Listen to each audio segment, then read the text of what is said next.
आपल्या सगळ्यांचं या पत्रकार परिषदेमध्ये मी मनपूर्वक स्वागत करतो। आणि आज पत्रकार परिषद घेण्यामागचा उद्देश उद्या जो दिल्लीमध्ये एक कार्यक्रम होतोय JNU मध्ये, त्याची माहिती आपल्या मार्फत महाराष्ट्रातल्या सगळ्या मराठी माणसांपर्यंत पोहोचावी यासाठी या पत्रकार परिषदेचं आयोजन केलेलं आहे। आपल्या सगळ्यांनाच ज्ञात आहे की 2 महिन्यापूर्वी मी स्वतः दिल्लीला असताना JNU मध्ये व्हिजिट केली होती आणि JNU मध्ये व्हिजिट केल्यानंतर तिथल्या कुलगुरूंशी देखील मी चर्चा केली होती। कुलगुरूंशी चर्चा केल्यानंतर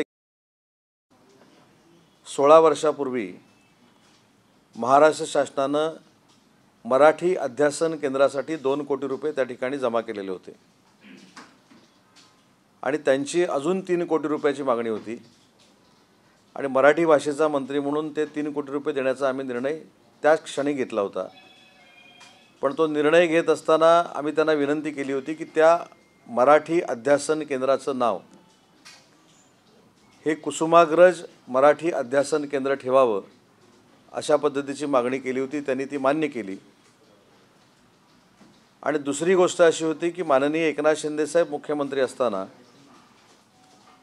त्यांनी 10 कोटी रुपये छत्रपती शिवाजी महाराजांच्या अध्यासन केंद्रासाठी वर्ग केले होते। मला सांगताना आनंद होतोय की उद्या 5 वाजता जवाहरलाल नेहरू युनिव्हर्सिटीमध्ये दिल्लीला कुसुमाग्रजांच्या नावानं मराठी अध्यासन केंद्र सुरू होतंय आणि छत्रपती शिवाजी महाराजांच्या चरित्रावर अभ्यास करण्यासाठी, त्यांच्या सगळ्या व्यक्तिमत्वावर अभ्यास करण्यासाठी छत्रपती शिवाजी महाराजांचं अध्यासन केंद्र देखील जवाहरलाल नेहरू युनिव्हर्सिटीमध्ये सुरू करण्याचा जो महाराष्ट्र शासनानं निर्णय घेतला होता त्याचा उद्घाटन सोहळा राज्याचे मुख्यमंत्री देवेंद्रजी फडणवीस साहेब, राज्याचे उपमुख्यमंत्री एकनाथ शिंदे साहेब आणि दुसरे उपमुख्यमंत्री अजितदादा पवार साहेब यांच्या शुभ हस्ते त्या ठिकाणी होतोय। यातली सगळ्यात महत्त्वाची बाब आहे की आपल्या सगळ्यांना माझ्यापेक्षा जवाहरलाल नेहरू युनिव्हर्सिटी काय आहे याची सगळ्यांना कल्पना आहे आणि दिल्लीच्या तख्तावर मराठी भाषेचं अध्यासन केंद्र सुरू करणं हे मराठी माणसाच्या दृष्टीनं अतिशय अभिमानाचं आहे आणि ते पाऊल महायुतीच्या सरकारनं देवेंद्रजी फडणवीस साहेबांच्या नेतृत्वाखाली टाकलेलं आहे। सांगण्याचा मजेदार एवढाच आहे की मराठी भाषेचं राजकारण करण्यापेक्षा मराठी भाषेला 7 समुद्रापलीकडे जर नेता येणार असेल, देशाच्या कानाकोपऱ्यामध्ये मराठी पोचवायची असेल तर JNU सारख्या युनिव्हर्सिटीमध्ये अध्यासन केंद्र होणं हे गरजेचं होतं आणि त्या अध्यासन केंद्राचं उद्या उद्घाटन दिल्लीमध्ये मोठ्या समारंभामध्ये होणार आहे। याच्यामध्ये मी तिथल्या कुलगुरू पंडित जे आहेत त्यांना देखील मनापासून धन्यवाद देतो। त्यांनी खरं तर या सगळ्या गोष्टीला मान्यता दिली, JNU मध्ये मला येण्याची संधी दिली आणि JNU मध्ये जात असताना देखील मी माझा अनुभव सांगितला आहे की त्या युनिव्हर्सिटीमध्ये जात असताना पॉलिटिकल लीडरना किती स्वीकारतात हे आपल्या सगळ्यांना माहिती आहे। पण आनंदाची बाब ही ठरली की तिथं गेल्यानंतर महाराष्ट्रातले अनेक मराठी प्राध्यापक मला जवाहरलाल नेहरू युनिव्हर्सिटीमध्ये JNU मध्ये बघायला मिळाले। त्यांचं मराठीप्रती असलेलं प्रेम बघायला मिळालं आणि कुलगुरू जरी, म्हणजे याचं उदाहरण मी म्हणून सांगतो, कुलगुरू जरी परराज्यातल्या असल्या तरी देखील त्यांचं मराठीवरचं प्रेम हे त्यांना भेटल्यानंतर माझ्या लक्षात आलं आणि त्यांनी देखील या सगळ्या प्रोसेसमध्ये पुढाकार घेतला। म्हणूनच उद्याचे हे 2 कार्यक्रम महाराष्ट्राच्या मराठी माणसाच्या निमित्तानं ऐतिहासिक ठरणार आहेत। अजून एक तिथे मी निर्णय घेण्याचा प्रयत्न केला होता, त्याच्यामध्ये देखील आम्हाला कदाचित उद्या परवा यश येईल। मी अशी मागणी कुलगुरू मॅडमकडे केली होती, जर JNU मध्ये त्यांनी आम्हाला जमीन दिली तर त्या JNU मध्ये छत्रपती शिवाजी महाराजांचा अश्वारूढ पुतळा हा महाराष्ट्र सरकारच्या माध्यमातून आम्ही उभा करू शकू अशी विनंती केल्यानंतर त्याला देखील त्यांनी तत्वतः मान्यता दिलेली होती। त्याच्यामुळं उद्याचा कार्यक्रम हा महाराष्ट्राच्या दृष्टीनं अतिशय महत्त्वाचा कार्यक्रम आहे। मराठी भाषेवर अचानकपणाने राजकारण करणारे काही जी लोक आहेत त्यांना संदेश देणारा कार्यक्रम आहे। की सरकार हे मराठीचं नाव घेऊन फक्त राजकारण करत नाही किंवा दुसऱ्याच्या मराठीच्या काढलेल्या मोर्चामध्ये सामील होत नाही, तर ते पूर्वीपासून मराठीचा आदर करते, मायबोलीचा आदर करते. आणि म्हणूनच महायुतीच्या सरकारनं उद्याचा निर्णय घेऊन मराठी ही दिल्लीच्या तख्तावर आमची आरूढ झालेली आहे हे दाखवण्यासाठी अतिशय महत्त्वाचे हे 2 कार्यक्रम घेतलेत आणि त्याचं उद्घाटन या तिन्ही मान्यवरांच्या हस्ते होणार आहे.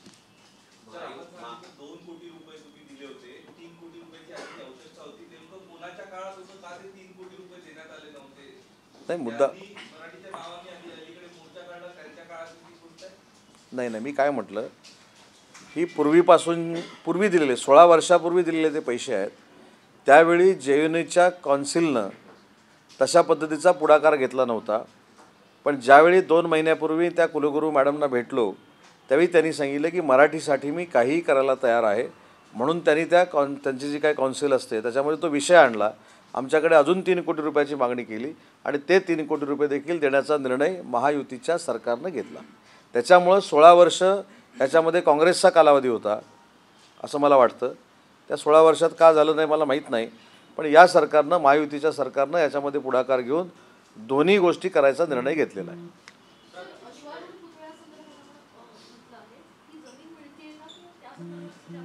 ज्यावेळी मी 2 महिन्यापूर्वी त्यांना भेटलो त्यावेळी कुलगुरूंनी त्याला तत्वता मान्यता दिलेली होती. पुन्हा एकदा आम्ही त्यांच्याकडे त्या पुतळ्यासाठी मागणी करू आणि मला खात्री आहे की छत्रपती शिवाजी महाराजांचा अश्वारूढ पुतळा JNUमध्ये बनवण्यासाठी आम्हाला नक्की ते जागा देतील आणि त्यांनी जर जागा दिली तर त्याला जेवढे पैसे लागतील तेवढे महाराष्ट्र सरकार द्यायला तयार आहे. नाही, अश्वारूढ पुतळ्याला जेवढी लागेल तेवढी.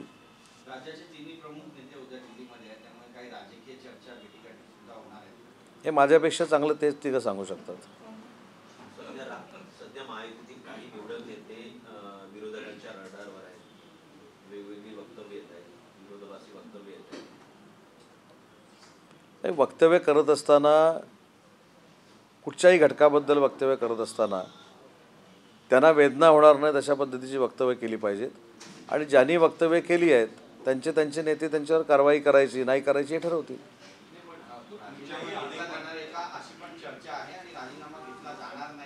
कोणाचा?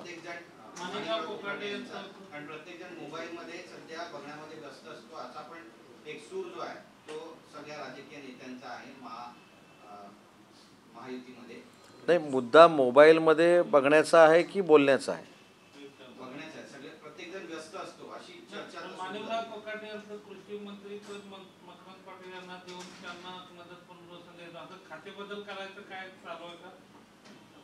एकतर मी NCPत नाही आणि दुसरी महत्त्वाची गोष्ट की अजितदादांनी मला काही सांगितलेलं नाही. त्याच्यामुळे अजितदादाचं उत्तर ते चांगलं देऊ शकतात.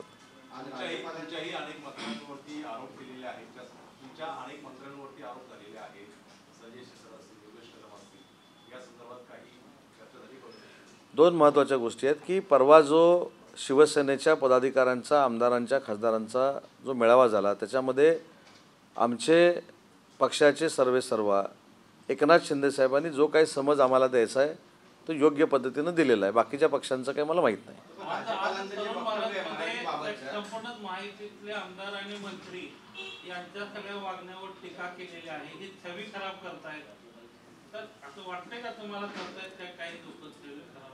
मी मगाशी त्याचं उत्तर दिलं ना की एखाद्या घटकाला, उदाहरणार्थ शेतकरी आहेत, ज्या शेतकऱ्याच्या जीवावर, ज्या बळीराजाच्या जीवावर आम्ही जेवतो त्या शेतकऱ्यांचा कधीही अपमान होणार नाही, अवमान होणार नाही याची दक्षता प्रत्येक पक्षाने घेतली पाहिजे. त्यांचा अवमान करण्याची कोण भूमिका जर घेत असेल त्याचं समर्थन कोणच करणार नाही. त्याच्यामुळं कोण बोललं आणि काय बोललं याच्यापेक्षा हा नियम सगळ्याच पक्षांना लागू आहे.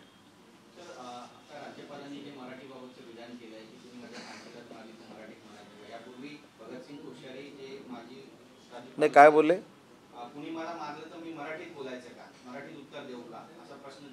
नाही, असं नाही बोलले ते. त्यांचं वक्तव्याचं मला जे माहिती आहे ते त्यांच्या वक्तव्याचा अर्थ असा होता की कानपाडात मारल्यानंतर मराठी बोलू शकतो का, त्याच्यासाठी मराठी शिकली गेली पाहिजे आणि मराठी शिकायला वेळ दिला पाहिजे. म्हणजे मला जे बरोबर आहे ना, असं त्यांचं आहे. काय होतं की मराठी भाषा आहे ती जशी आपण वळवतो तशी वळते. भगतसिंग कोश्यारींनी काय बोललं होतं हा विषय वेगळा आहे, परंतु या राज्यपाल महोदयांचं अजून एक मी तुम्हाला महत्त्वाची गोष्ट सांगतो. ज्या ज्या ठिकाणी महाराष्ट्रामध्ये ते कार्यक्रमाला जातात त्यावेळी शक्यतो मराठीतनं भाषण करण्याला सुरुवात करतात आणि ते मराठी शिकण्याचा प्रयत्न करतायत, ही आपल्याला आनंदाची बाब आहे. त्यांनी असा कुठेही उल्लेख केला नाही की कानपाडीत मारल्यानंतर कसं असं त्यांचं म्हणणं असं होतं की मारल्यानंतर मराठी शिकवली जाणार आहे का, तर ती मराठी शिकवली गेली पाहिजे आणि ते शिकायला आम्ही तयार आहोत. आणि त्याचं उदाहरण मी तुम्हाला सांगितलं की राज्यपाल प्रत्येक कार्यक्रमाला गेल्यानंतर मराठीतनं भाषणाची सुरुवात करतात. काय केले इन्व्हेस्टमेंट सफर होईल याच्यामुळे ते वातावरण सध्या महाराष्ट्रात होतं, त्याच्यामुळे इन्व्हेस्टमेंट उद्योगमंत्री आहात, तुमचं यावरती काय? त्याच्यामध्ये मी सकाळीच खुलासा केला की महाराष्ट्रामध्ये जे उद्योजक येतात परदेशातले, त्यांना तुम्ही इथे येऊन ताबडतोब पहिलीमध्ये मराठीमध्ये ॲडमिशन घ्या आणि अ आ इ शिका असं काही कुठेही कोणी सांगितलं नाही. मुद्दा मराठीचा काय आहे की महाराष्ट्रामध्ये जे 30-30, 35-35 वर्ष, 40-40 वर्ष लोक राहत आहेत आणि त्यांना मराठी बोलता येत नाही, त्यांनी मराठी शिकलं पाहिजे. ज्यांचं डोमिसाईल सर्टिफिकेट महाराष्ट्राचं आहे त्यांना मराठी आली पाहिजे. आणि ह्याच्यामध्ये वावगं काय. आणि उद्या जर राज्यपाल महोदय स्वतः मराठी शिकण्याचा प्रयत्न करतायत 6 महिन्यापूर्वी येऊन, तर उद्योजकांना देखील विनंती आहे की तुम्ही आल्यानंतर देखील तुम्हाला शक्य असेल तर मराठी शिका. पण मुद्दा काय आहे, मुद्दा खरं तर आपण थोडं बाजूला नेतो आहे. मुद्दा असा आहे की पहिलीपासून हिंदी अनिवार्य आहे की नाही ह्याच्यावर मोठी चर्चा आहे. आणि ती हिंदी अनिवार्य नाही हे सरकारनं अनेक वेळा सांगितलं आहे. त्याच्यावर डॉक्टर नरेंद्र जाधवांची आता कमिटी नेमलेली आहे. ती कमिटीतनं अहवाल आल्यानंतर पुढची कार्यवाही होईल.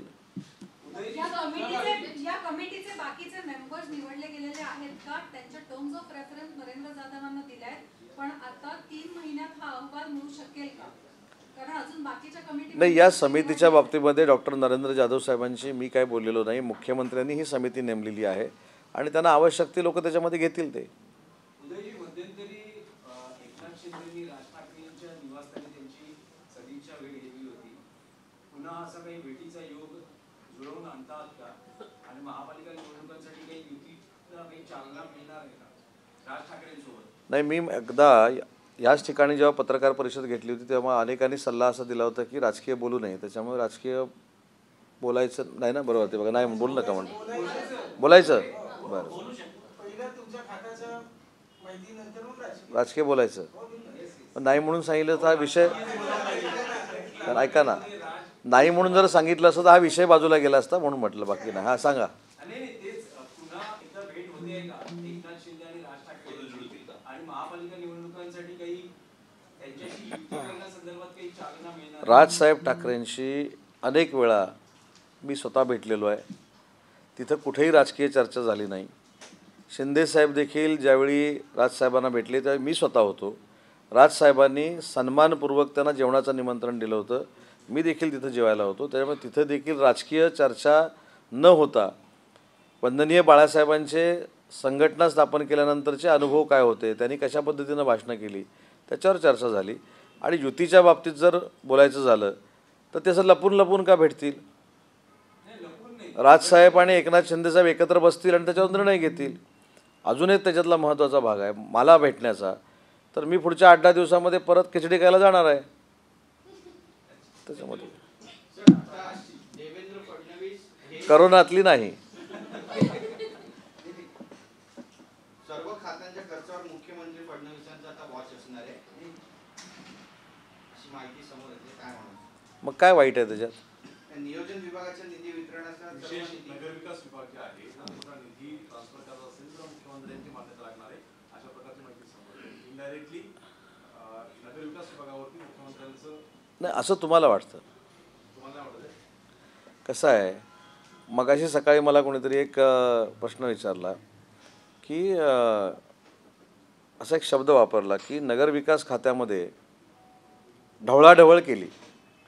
तर मी असं म्हटलं की त्या फाईलवर असं लिहिलं आहे का की मी नगरविकास खात्याच्या कामामध्ये ढवळाढवळ करण्यासाठी हे सगळे अधिकार माझ्याकडे घेतले आणि सही केली? माझं मत एवढंच आहे की तुम्ही जो अर्थ लावाल तो शेवटी पत्रकारितेतला आहे, त्याच्याबद्दल आम्हाला आदर आहे. पण कुठेही मुख्यमंत्री महोदयांनी हस्तक्षेप करण्यासाठी बाकीच्या खात्यांवर वॉच ठेवला आहे असं मला अजिबात वाटत नाही. उदयजी, काल देवेंद्र फडणवीस यांच्या वाढदिवसाच्या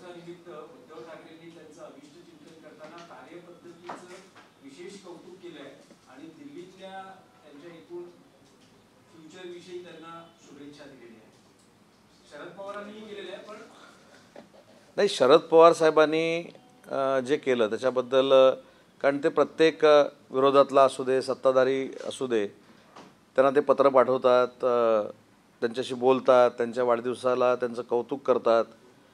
हा त्यांचा एक राजकीय प्रवासातला अतिशय महत्त्वाचा भाग आहे.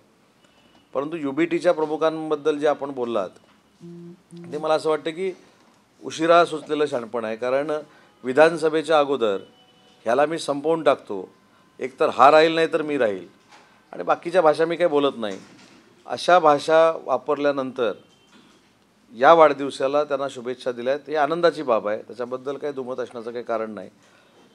पण एवढे जर देवेंद्रजी फडणवीस साहेब चांगले होते, त्यांचं प्रशासन चांगलं होतं, तर त्यांना अडचणीत आणण्याचा का प्रयत्न केला होता, याची उत्तरं देखील महाराष्ट्राला द्यावी लागतील. देवेंद्र फडणवीस साहेबांचं प्रशासन जर एवढं चांगलं होतं तर वाईट शब्दामध्ये त्यांची हेटाळणी का केली होती ते देखील महाराष्ट्राला उत्तर द्यावं लागेल. देवेंद्रजी फडणवीस साहेबांचं प्रशासन जर एवढं चांगलं आहे असं आता त्यांना वाटतंय तर तू राहशील नाही तर मी राहीन हे कशाला बोलायला पाहिजे होतं. शेवटी मला असं वाटतं की आता मुख्यमंत्री ते झालेले आहेत, त्यांना भेटण्याशिवाय पर्याय नाही, त्यांच्याबद्दल चांगलं बोलण्याशिवाय पर्याय नाही, म्हणून कदाचित ते केलं असेल. जवळीक साधण्याचा राजकीय जवळीक साधण्याचा हा प्रयत्न वाटतोय. विधान भवनात 3 वेळा भेट झाली त्यांची, समोरासमोर आले, त्यानंतर त्यांनी बसायला पण जागा दिली. जेव्हा अंबादास दानवे यांचा सेंडअप होता, शेवटचा दिवस होता, त्यांनी सांगितलं की या आणि बसायला जागा दिली म्हणजे युती झाली. चर्चा आहे की राजकीय जवळीक साधण्याचा प्रयत्न आहे. आता आम्हाला पण भीती वाटायला लागेल ना, बाजूला बसला की कोणी युतीच झाली. एक चर्नी रोडच्या मराठी भाषा भवनचं काय झालं आणि तुमच्याकडे काही मंत्र्यांची PS अजून नेमलेली नाही. मला असं वाटतं की PS असले काय नसले काय, JNUचं अध्यासन केंद्र थांबलं नाही ना, त्याच्यामुळे तो आमच्या प्रशासनाचा भाग आहे. त्याच्यामध्ये काय PS असला काय नसला काय, आता मला PS नको PA नको, मला एकट्यानंच काम करायचं असेल तर कोण ऑब्जेक्शन घेऊ शकत नाही. आणि चर्नी रोडचं काम पावसामुळे थोडं थांबलं आहे, पण ते काम सुरू झालं आहे. शंकराचार्य यांनी पत्रकार परिषद घेतली थोडीमध्ये. त्यांनी असं म्हटलंय की हिंदी राज्यभाषा ही आधीच घोषित केलेली आहे, त्याच्यानंतर 10 ते 12 वर्षानंतर आता मराठी राज्यभाषा म्हणून घोषित करतात, असं त्यांनी विधान केलं. नाही, मला माहीत नाही त्यांचं विधान काय आहे, कारण त्याच्यावर अभ्यास करणं गरजेचं आहे. शंकराचार्यांच्या मी ज्या मुलाखती बघतो त्याच्यावर मी माझं मत प्रगट करणं कितपत योग्य आहे ह्याचा आधी मी अभ्यास करतो जरा, कारण मी रोज मुलाखत बघतोय त्यांच्या, त्याच्यामुळे त्याचा अभ्यास करून मी बोलतो.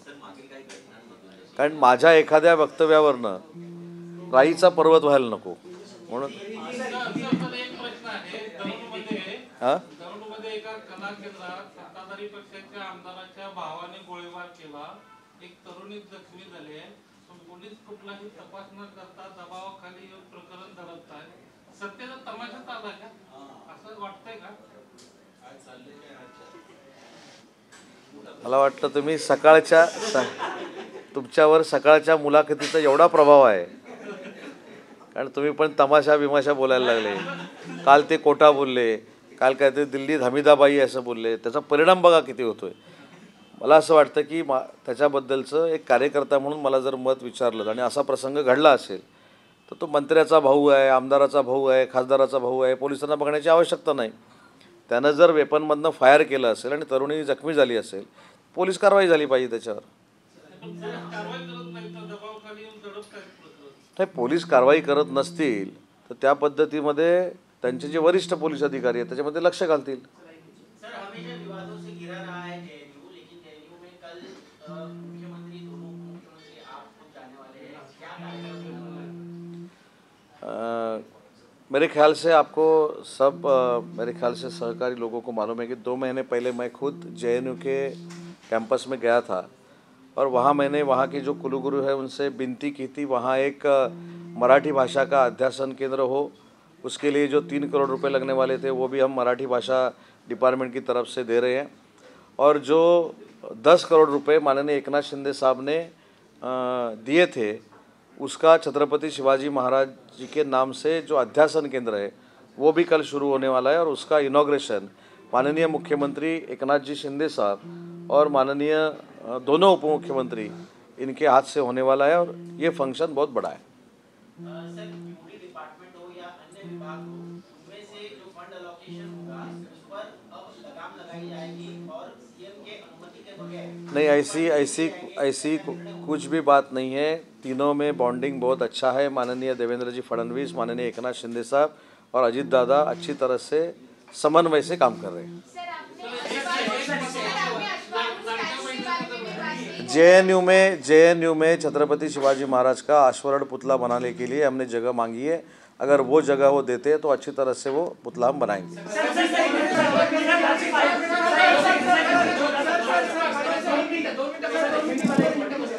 क्योंकि राज्यपाल कह रहे हैं कि निवेश जो है मुंबई और महाराष्ट्र में वो सफल होगा अगर मराठी भाषा का आग्रह करेंगे, तो आपकी क्या प्रतिक्रिया है? प्रेसमध्ये एका मिनिटात कॉल करतो। प्रेसमध्ये हाँ सर, मराठी भाषा को लेकर राज्यपाल का जिस तरह से बयान आया है, आपके दोनों डिपार्टमेंट इंपॉर्टेंट हो जाते हैं, क्योंकि उनका कहना है कि अगर इस तरह की घटनाएं होती रही तो इंडस्ट्रीज नहीं आएंगी राज्य में। क्या कहना है? नहीं, इसमें एक है कि जो विवाद चालू है वो यहाँ का जो डोमिसाइल सर्टिफिकेट है, यहाँ के जो रहने वाले लोग हैं, जो अमराठी लोग हैं, उनके लिए बोला जाता है कि उन्होंने मराठी सीखना चाहिए। और जो मसला मराठी भाषा अनिवार्य, हिंदी भाषा अनिवार्य, अंग्रेजी भाषा अनिवार्य, इसके मामले में है। और जो डॉक्टर माशेलकर साहब का अहवाल बना था, वो जिन्होंने स्वीकार किया, उसमें स्पेसिफिकली ऐसा लिखा है कि पहली कक्षा से 12th कक्षा तक मराठी, अंग्रेजी और हिंदी ये कंपलसरी करना चाहिए। और वो जो अहवाल था, वो जो बनाया हुआ अहवाल था, वो किसने एक्सेप्ट किया है? तत्कालीन मुख्यमंत्री यूबीटी के जो पक्ष प्रमुख थे, उन्होंने एक्सेप्ट किया है। और अभी वो भी इसमें आगे भी मराठी अनिवार्य होनी चाहिए, हिंदी अनिवार्य नहीं होनी चाहिए। तो हिंदी अनिवार्य होने का अहवाल ही उन्होंने स्वीकारा है, उसके ऊपर विवाद है। जो इंडस्ट्रियलिस्ट आता है, अगर वो अंग्रेजी में बोलना चाहता है तो अंग्रेजी में बोलेगा, वो उसमें कुछ दिक्कत नहीं है। जो महाराष्ट्र में रह रहे हैं, महाराष्ट्र में नौकरी कर रहे हैं, महाराष्ट्र में बिजनेस कर रहे हैं, इसलिए उन्होंने ये विवाद का रूप है, ये इंडस्ट्रियलिस्ट के लिए नहीं है। सर, राजनीतिक गलियारों में जिस तरह से लगातार विवाद उठते हैं कि महायुति में सब कुछ ठीक नहीं चल रहा, फिर से एक बार कहा जा रहा है कि नगर विकास मंत्रालय को कंट्रोल करने के लिए मैंने बोला ना, सब कुछ ठीक ठाक है, डोंट वरी। योगेश कदम जी का चर्चा मेडिकल सर, योगेश कदम को जिस तरह से टारगेट किया जा रहा है या आरोप हो रहे हैं, इस बारे में आपके पार्टी के मंत्री हो, आपका क्या कहना है? क्या नहीं, उसमें क्या है, अनिल परब साहब ने जो बोला था कि वो इंक्वायरी के लिए कागज मुख्यमंत्री महोदय के पास देंगे और उसकी इंक्वायरी मुख्यमंत्री महोदय करेंगे, उसमें क्या है? सर, मुख्यमंत्री अभी आप खुद पढ़िए इस मामले में, उनका कहना है कि वो भी कोर्ट में जाएंगे इसके खिलाफ, और एक मंत्री का बार अगर है तो ये बहुत ही आपत्तिजनक है। नहीं, इसमें अनिल परब साहब ने जो कुछ हाउस में और बाहर प्रेस कॉन्फ्रेंस ली है, उन्होंने ऐसे बोला है कि वो खुद सीएम साहब से मिलेंगे और शिंदे साहब के साथ भी मिलेंगे। तो वो दोनों लीडर है, वो उसके बारे में जो निर्णय लेंगे वो फायनल रहेगा। योगेश कदम टार्गेट केलं जातं असं वाटतंय तुम्हाला? कारण अनिल दमन या पद्धतीने आता मुख्यमंत्री का जन्मदिन था, जिस तरह से जन्मदिन पर शरद पवार साहब हो या फिर उद्धव ठाकरे, दोनों ने बधाई दी, दोनों तारीफों के पुल बांध किस तरह से देखते हैं? नहीं, शरद पवार साहब का मैं समझ सकता हूँ, लेकिन उनका जो है वो देर है दुरुस्त है, और क्या। ज्या पद्धतीने अधिवेशनात असेल संजय शिरसाटांवरती आरोप झाले, त्याच्यानंतर आता योगेश कदम, त्याच्यानंतर कोकाटे साहेब, राज्यातले जे मंत्री आहे, कॅबिनेट मंत्री, हे वेगवेगळ्या विवादात विधानं करतात, त्याच्यातून वादविवाद निर्माण होतात, याच्याकडे कसं बघताय? या बाबतीत शिवसेनेचे आमचे मुख्य नेते, आमचे सर्वेसर्वा एकनाथ शिंदे साहेबांनी आम्हाला सगळ्यांनाच समज दिलेला आहे। विधानसभेमध्ये जी काही मारामारी झाली त्याच्या बाबतीत देवेंद्रजींनी दोन्ही पार्टींना समज दिलेला आहे आणि स्वतः आज अजितदादांनी सांगितलेलं आहे की मी देखील कोकाटे साहेबांशी बोलणार आहे। त्याच्यामुळे मला असं वाटतं की या सगळ्या ज्या काही गोष्टी आहेत या तिन्ही नेते मंडळींनी अतिशय गांभीर्याने घेतलेल्या आहेत। हां, आम्ही घेतली, बाकीच्यांचं माहीत नाही। स्थानिक स्वराज्य महापालिका झेडपीच्या निवडणुकानंतर लाडक्या बहिणीचे निकष बदलले जातील असं बोललं जातंय। कोण बोललं? चर्चा आहे, सगळे विरोधक पक्ष त्याने बंद होईल कदाचित। नाही, मी तुम्हाला तुमच्या वास्तूमध्ये येऊन सांगतो की मुख्यमंत्री माझी लाडकी बहीण योजना ही कधीही बंद होणार नाही। निकष काय, निकषाची तपासणी आम्ही केली ना, अनावधानानं ज्या माझ्या महिला भगिनीनं 4 व्हीलर असताना भरलेला आहे, इन्कम टॅक्सचे रिटर्न्स भरताना फॉर्म भरलेला आहे, त्यांची फक्त कमी झाली. बाकी सगळ्यांना आहे तशी मुख्यमंत्री माझी लाडकी बहीण योजना ही सुरू राहणार आहे. त्याची कुठं चर्चा पण नाही आणि तुम्ही पण कुठे चर्चा करू नका. महामंडळाचं वाटप होणार आहे. हां, महामंडळाचं वाटप होणार ना. महामंडळाच्या संदर्भामध्ये समन्वय समितीनं 3 ते 4 बैठका केलेल्या आहेत. महामंडळाचं वाटप कशा पद्धतीनं असावं, काय असावं, कुठची महामंडळं कोणाकडे असावीत, यामध्ये 1 महिन्यात तिन्ही नेत्यांच्या नेतृत्वाखाली हे फायनल होईल. आणि मला असं वाटतं की स्थानिक स्वराज्य संस्था निवडणुकीच्या अगोदर या सगळ्या गोष्टी क्लिअर होतील.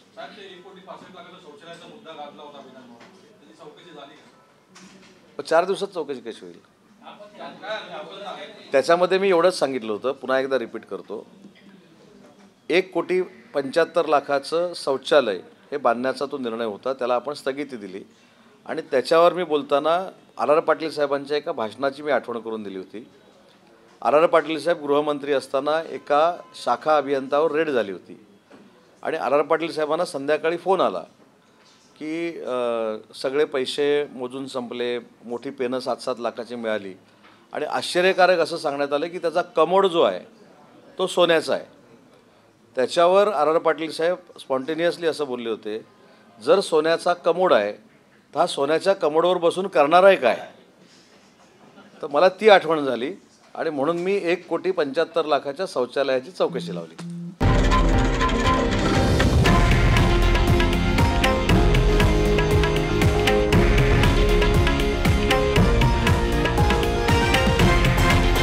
हे आहे देशातील नंबर 1 न्यूज नेटवर्क आणि आपण पाहत आहात TV9 मराठी, एकमेव.